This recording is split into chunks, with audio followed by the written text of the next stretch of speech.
Hi, yeah, thanks a lot for joining us. Glad to have you here. We've, on the Sully deals, on the bully by matter, we've just seen four very quick arrests. And I was wondering what you think of that for quick arrests and on an app which basically auction Muslim women online. Actually, I would say while arrests was something which were taken on priority by the Mumbai police, and so was the investigation. But these arrests have come very late. It should have happened in June and initiated by the central government, initiated by the Delhi police after first FIR was lodged under the Sully Deals case, and only because no investigation was done or those perpetrators behind these apps were apprehended, it emboldened them to continue doing this through various other platforms. They did it on Clubhouse chats, then they followed it by what happened on New Year's Eve under Bully By.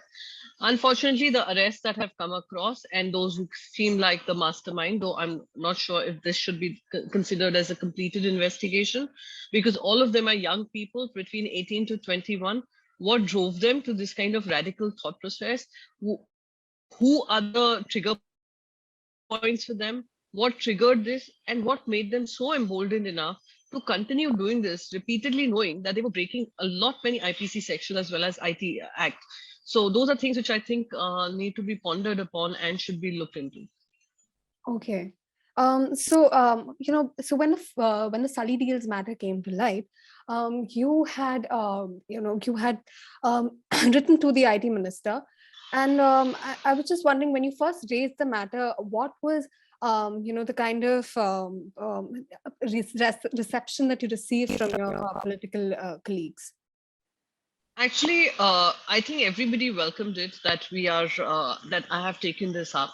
But more importantly, while I must say, besides writing a letter, I happened to meet the IT minister in the parliament, and I had raised my concern to him even there that I have written a letter, and it would be nice if he addresses this on a priority. And I gave it from a point of view that today it is some section of women, tomorrow it will be other women. And as it is, there are very few women who are speaking up boldly on these platforms, who put their who, despite massive trolling, continue to speak up.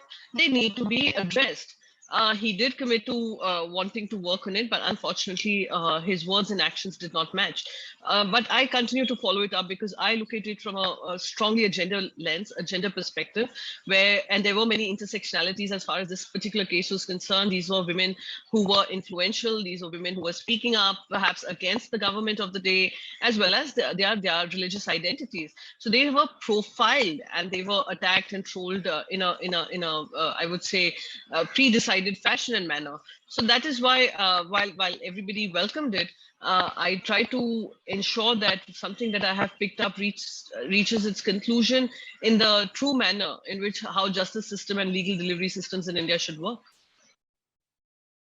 How do you what would you suggest we tackle how would you suggest we tackle problems like these differently in the future? I think very clearly we need to keep our constitutional rights and responsibilities and duties uppermost in our mind. Every minister of the day should leave behind his politics and work towards empowering all, speaking for all, and working for all.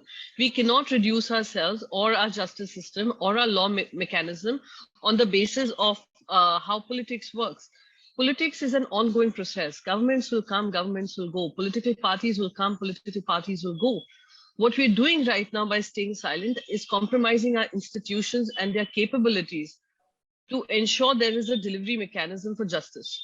So in the future, I would hope that people beyond their biases, people beyond their beliefs, beyond their politics, would ensure that justice and law of the land is supreme.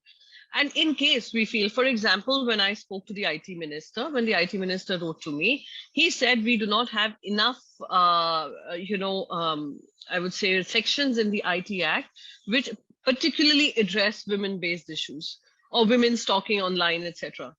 Then what is stopping us from ensuring that from a gender lens, we ensure that is also looked into? No minority, no gender is looked, I would say, would be overlooked in providing justice.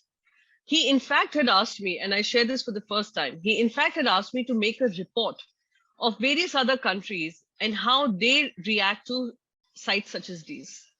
I created a very extensive document on various countries ensuring law and order, and certain sections of the law discourage this kind of behavior. And there is something where we can reach out to, we managed to reach out to those who are creating these platforms, and hold them accountable for it. Unfortunately, I was not even given time to present that report. I still continue to have that report. So if the IT minister is genuinely looking at various countries and how they are looking at these criminal activities and cybercrime as far as women are concerned, I'd be happy to provide it to him. But the point is that we need to ensure that our legal systems are kept in mind. We have enough adequate laws that ensure that there is no bullying or silencing of women. And last but not the least, cannot have selective approach to a problem that has to do something with justice. It has not to do with your politics. Yeah, hi. Yeah, could you share what you found in that report while you're working on it? So there are many countries who have very strict laws on where women are concerned, and they have very specific laws to address these issues. Many of them come under acts of criminality which are non-bailable. Cyber crime is looked at as seriously as perhaps crime which is in the real-time world. So there are many such countries which I profiled who have strict norms in place. Who their IT Act looks at the gender perspective too, and it is a rising challenge globally, and not just for women, even for minorities, how they're being bullied into silence. So they are looking at it. So my point is that not every law applied in other countries can apply to us, but we must start talking about it. If there is any particular community which is feeling disempowered, then it becomes our responsibility as lawmakers to ensure that they feel equally empowered in this country, which promises equality for all. Right. So, we've recently we had the IT rules enacted last year, and that was a step that was slated to be something that bridges this gap between accountability of big tech based in countries in the West, etc., and who are functioning in countries like India. In fact, India is almost always the second largest market or the first largest market for a lot of these companies. So, what would you recommend? How do we tackle something like this? And I would mention here that it has been a tricky area. We've previously seen even governments under opposition parties having a strenuous relationship with something like that. Yeah.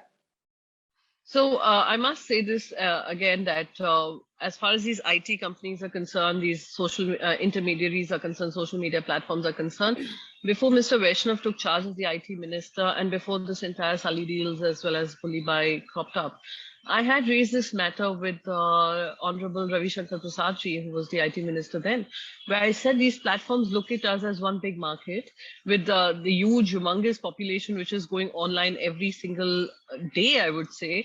It becomes a very profitable area for work for them. But somehow these platforms are escaping accountability or seeking or taking any kind of responsibility for their act and demeanor and for how their platforms and their algorithms work. Not keeping in mind the law and order that prevails in our geographical boundaries. They cannot do away with saying that we are not accountable. They cannot take the safe harbor route that we are just a platform, we are just an intermediary, and we cannot be held accountable. Or they cannot run away from trying to find out if there is a criminal act and where there are criminal procedures which are being investigated, then they need to show cooperation. Today they are undermining a particular community. Tomorrow it could be undermining our democratic institutions. And this has been something which has been debated in America when Mark Zuckerberg had to come and give his witness testimony to the Congress.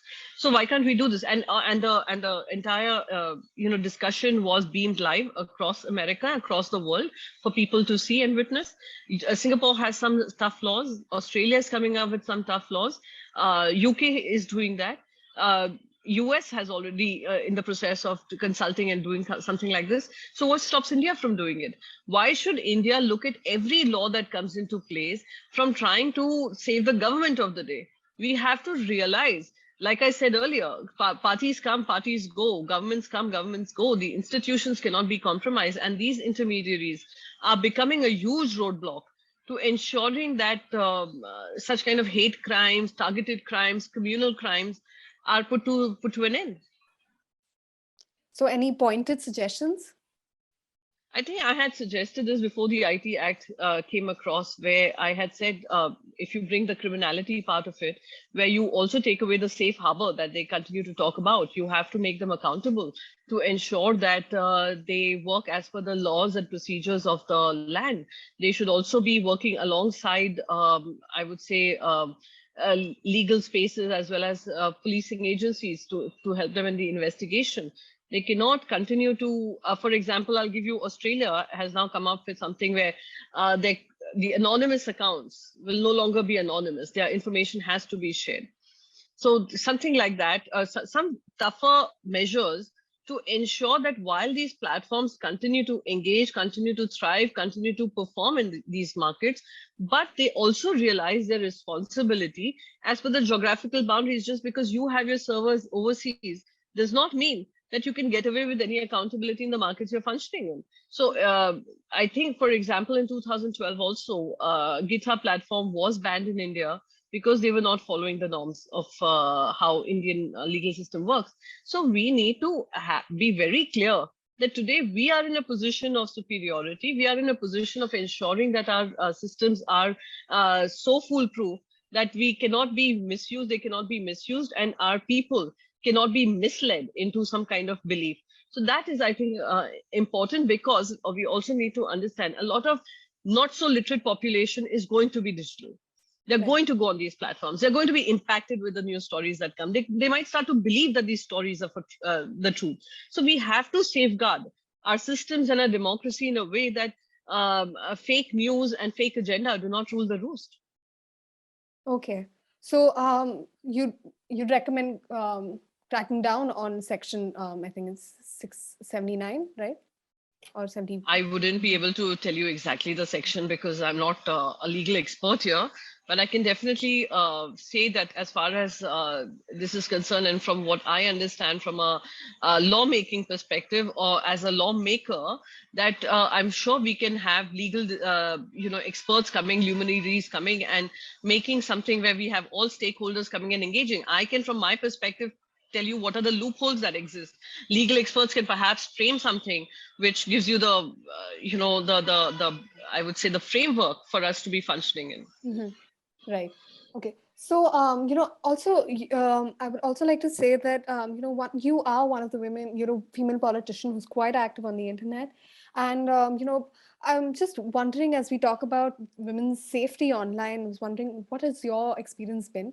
And at this point, I'd also like to refer to, just bring a reference to the excellent investigation that we've seen last week on the TechFob app, which automated hate, particularly towards female journalists online. And can you imagine the language that they're promoting? Did you see the options, the tags that they were, showing for female journalists to target? Have you seen the categories that they have introduced to troll? It is such a shame that these kind of platforms continue to thrive under the I would say leadership of those who are in power. It is extremely unfortunate, and maybe that is why you are not seeing a strong tooted IT Act, because they do believe that the minute that we go cracking on the IT Act, we would actually be dismantling the entire network that has been created. TechFox should be a reminder to the people of this country that anyone coming and speaking on these platforms are threatened and silenced, bullied by those who happen to be in majority. And by the way, these are not people who have opinions of their own. They are also hacking into someone else's phones and using them for their purposes. Those phones which are lying idle, those numbers which are not so active, they're using those also to continue to use that narrative. And as far as my personal experience has been, I must say that when I started out on Twitter, it was not such a hateful space. And I am more of an active user on Twitter. I'm now seeing the trend even on Instagram, where I continue to be on Instagram, where that's the one place where I put a lot of my personal life out there. But that also is a space which is now becoming very claustrophobic and very bitter and bitterly divided. People come and troll you. They make nasty comments about you, your family members. They try to pass some comments, judgmental comments on you, which are sexist in nature, which are misogynistic in nature. So I have been through that. I have got death threats, rape threats, etc. My daughter also was at the receiving end of it. I have taken this to the cops, and I do know that there are IPC sections which are in place. It is the implementation and understanding the seriousness of it, which needs to be, I would say, the various states need to sensitize their state police for that. That every cyber crime reported is not frivolous. It can lead to real time crimes. It is happening. Hate generated on social media leads to mob lynching. Hate generated on Twitter perhaps leads to dharm sansads like that we saw. So it is converting into real time issues for law and order to work, for democracies to work, for India to work as a country which is united. So these are things which I have faced, but I have also used the law to ensure that these such kind of hateful people are silenced. But I can tell you one thing, as an individual woman who has been trolled relentlessly, and I would say from all sides, I have all I have done is developed a thicker skin, because it does play with you mentally. It does impact your family life. It does impact your self-happiness. It also sometimes makes you feel that, is it worth it to continue to be there giving your opinion? My family has sometimes questioned me that, Priyanka, is it worth it for you to be, continuously speaking up and endangering your own family, your life, etc. But I continue to do that. Because I continue to believe there has to be some stop to this kind of agenda that is running amok in the station. Mm-hmm. All right. So thanks a lot for joining us over here. Just as a closing comment, we at Medianama would love to get to know what you found out. If you'd be willing to share in that report, I think it'll be a huge resource for all the other people who are trying to think of platform regulation from the perspective of different identities, especially minorities. So yeah, once again, thanks a lot, Priyanka Chaturvedi, for being here. Thank you. And we hope not to see any more bully buys and sully deals. Yeah, I'd be happy to share it with you, and I'm hoping that this will deter lots of young people who are misled to believe that they can get away with all this hate. I would still hope to believe. Unfortunately, that 21-year-old is quite radicalized, is what I have been told. The one who's the main, mastermind behind it, Mr. Bishnoi, is quite radicalized in his thought process, and because of which he's created various avatars and did what he has done. But I'm hoping that we can steer the country and its youth towards the right direction rather than towards a self-destructive setup.